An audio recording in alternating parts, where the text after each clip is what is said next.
बिहार की राजनीति में कहा जाता है कि नीतीश कुमार के बिछाए जाल से कोई बाहर नहीं निकल सकता है। दुनिया की सबसे ज़्यादा संख्या वाली पार्टी भारतीय जनता पार्टी को उन्होंने अपने खूंटे से बांध करके रखा। लेकिन जब महागठबंधन की तरफ एक बार फिर से शिफ्ट किए तो उस समय भी नीतीश कुमार को ये समझ में आ रहा था कि वो जिस तरह से चाहेंगे उस तरह से महागठबंधन को लीड कर सकते हैं और सत्ता में बने रहने के लिए तेजस्वी यादव और राष्ट्रीय जनता दल उनके साथ सामंजस्य बिठा करके चलेगा। इन सारी बातों के साथ नीतीश कुमार जब महागठबंधन में आए तो उससे पहले कहा जाता है कि नीतीश कुमार महागठबंधन में आए नहीं बल्कि एक जाल बिछा करके बुलाए गए थे। लालू प्रसाद ये बात समझने लगे थे कि भारतीय जनता पार्टी और नीतीश कुमार के बीच में जो तलखियां हैं वो सरकार गिराने तक नहीं पहुंच पाएगी। 2024 का चुनाव था और 2024 के चुनाव में भारतीय जनता पार्टी नीतीश कुमार के हर शर्त को मान करके उनके साथ चलेगी। आपने देखा होगा कि भारतीय जनता पार्टी को अंतिम क्षण तक ये भरोसा नहीं था कि नीतीश कुमार पाला बदल देंगे। इसके पीछे कारण था कि भारतीय जनता पार्टी ने नीतीश कुमार के सामने सरेंडर कर दिया था। लेकिन नीतीश कुमार को ऐसा लगा जब लालू प्रसाद ने उन्हें ऑफर दिया कि वो प्रधानमंत्री बनने के दिशा में सबसे आगे हैं, सबको मना लेंगे और नीतीश कुमार को प्रधानमंत्री की कुर्सी तक पहुंचा देंगे। इसमें लालू प्रसाद का मकसद सिर्फ इतना ही था कि तेजस्वी यादव को और राष्ट्रीय जनता दल को किसी भी तरह से मुख्यमंत्री की कुर्सी तक पहुंचाना। नीतीश कुमार को भी तत्काल, चूंकि वो राजनीतिक रूप से आप जानते हैं कि सेकंड लाइन के नेताओं को लेकर के बहुत ज़्यादा चिंतित भी नहीं है और ना ही उन्होंने सेकंड लाइन के नेताओं को तैयार किया अपनी पार्टी में। जो भी तैयार होते हैं वो अंततः जैसे ही परिपक्व होते हैं उनकी पार्टी से बाहर का रास्ता दिखा दिया जाता है। चाहे वो कई लोगों का नाम आप ले लीजिए, गिनती बहुत लंबी है। दूसरी सबसे महत्वपूर्ण बात कि कई दलों से आकर के जनता दल यूनाइटेड में नेता राजनीति कर रहे हैं। इन सारी बातों को लेकर के नीतीश कुमार के इर्द गिर्द आप देखिएगा कि घेरा रहता है और उस घेरा में जो लोग हैं उनका भी राजनीतिक स्वार्थ है।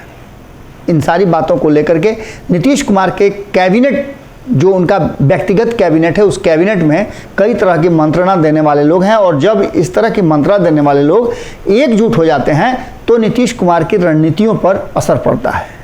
बिल्कुल उसी अंदाज में महागठबंधन में नीतीश कुमार आए और ये बातें कही गई कि 2024 के चुनाव तक नीतीश कुमार बिहार के मुख्यमंत्री रहेंगे और चुनाव की घड़ियां जैसे नजदीक आएंगी तेजस्वी यादव को कुर्सी सौंप करके और खुद राष्ट्रीय राजनीति में चले जाएंगे।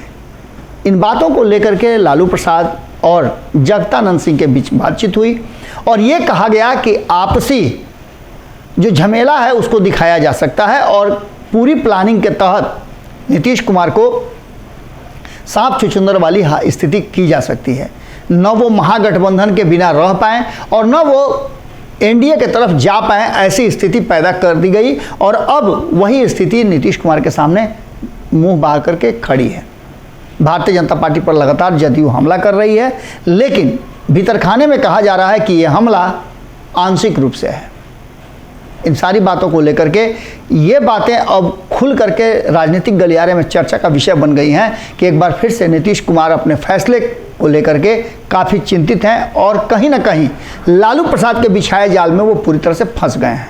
ये बातें तब और ज़्यादा चर्चा में आ गई जब कांग्रेस ने नीतीश कुमार को अपना नेता मानने से इनकार कर दिया। सिर्फ कांग्रेस की ही बात क्यों करें, देश के अन्य राजनीतिक दल जो गैर भाजपाई दल हैं वो भी नीतीश कुमार को अपना नेता मानने के लिए तैयार नहीं है। चाहे वो केसीआर की बात कर लें, ममता बनर्जी की बात कर लें, कांग्रेस ने तो पहले ही कर दिया है। कई दलों से तो बातचीत भी नहीं हुई है, शिवसेना से बात ही नहीं हुई है। चौटाला के कार्यक्रम में गए थे, वहाँ भी नीतीश कुमार को किसी ने मुख्यमंत्री का उम्मीदवार नहीं बताया। तेजस्वी यादव यहाँ तक कि उस मंच से जब ये बातें कर रहे थे कि भारतीय जनता पार्टी को सत्ता से बेदखल करना है तो उन्होंने ये नहीं कहा कि हम नीतीश कुमार को आगे करके और सत्ता से बेदखल कर सकते हैं। इसका सीधा सा मतलब है कि सब्ज बाग दिखा करके, जिस तरह से आपने देखे होंगे कि अलग अलग राजनीतिक दलों में, और भारतीय जनता पार्टी खुल करके कहती है कि जिस तरह से यूक्रेन युद्ध चल रहा है उसमें अमेरिका की अपनी भूमिका थी और उसे अपने हथियार बेचने थे, इसलिए उसने रूस और यूक्रेन के बीच में युद्ध करा दिया। ये होता है कि कहा जाता है कि युद्ध में और दुश्मनी में सब कुछ जायज़ है। जिस तरह की रणनीति और राजनीति और जो चीज़ें सामने नज़र आ रही हैं कि धीरे धीरे तेजस्वी यादव का कद बढ़ रहा है और तेजस्वी यादव नीतीश कुमार को लग रहा है कि वो उनके हिसाब से चल रहे हैं, जो कि नीतीश कुमार समझ भी रहे थे। लेकिन स्थितियां बदल गई हैं। जो कुछ भी आपको सामने से नज़र आ रहा है उसके पीछे एक बड़ी रणनीति और प्लानिंग है। नीतीश कुमार को तब तक इसी तरह उलझा करके रखना है और ये उनको एहसास कराना है कि जो वो कह रहे हैं वही महागठबंधन होगा। इसके लिए इंतज़ार कीजिए इन 2 सीटों के चुनाव परिणाम का।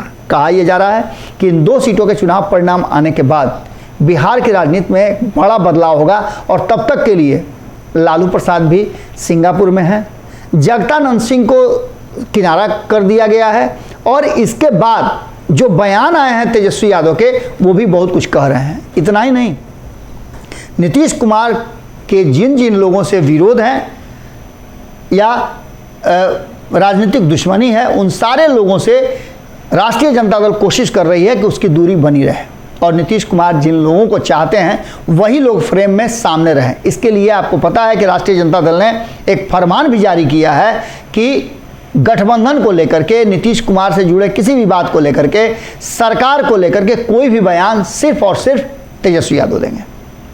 किसी राजनीतिक दल के लिए इस तरह के फरमान जारी करना आप समझ सकते हैं या तो मार्शल लॉ लागू हो गया है या फिर उस पार्टी का जो संविधान है, सूचिता है, वो समाप्त हो गई है। लेकिन ऐसा नहीं है। ये सब कुछ एक प्लानिंग के तहत हो रहा है और आप इस बात को, जो चर्चा हो रही है भीतर खाने में और जिस बात की भारतीय जनता पार्टी बार बार खुलासे कर रही है वो ये है कि इन 2 सीटों के चुनाव परिणाम आने के बाद अगर इसके परिणाम राष्ट्रीय जनता दल के पक्ष में जाते हैं, जो कि बहुत हद तक कहा जा रहा है कि इस बार परिणाम के लिए तेजस्वी यादव हर एड़ी चोटी का जोड़ लगा देंगे और अगर परिणाम उनके पक्ष में जाता है तो ऐसी स्थिति में आप समझ लीजिए कि बिहार में लालू प्रसाद का बिछाया जाल नीतीश कुमार को कहीं का नहीं छोड़ेगा। जुड़े रहिए भारत लाइव के साथ, खबरें लगातार जारी हैं। अगर ये वीडियो पसंद आई और वह बिहार के राजनीति और बिहारियत से सरोकार रखेनी तो सब्सक्राइब बटन दबा के चैनल के सब्सक्राइब कर ली। ओजे एगो घंटी बा, ओकरा बटन दबा देला से कुल सटीक और मारक खबर रुआ मुफ्त में मिल जाई। अगर रुआ पत्रकारिता के हमनी के नया प्रयोग में सहयोग कर चाहतानी तो ज्वाइन बटन दबा दी। पेटीएम नंबर नोट कर ली 9386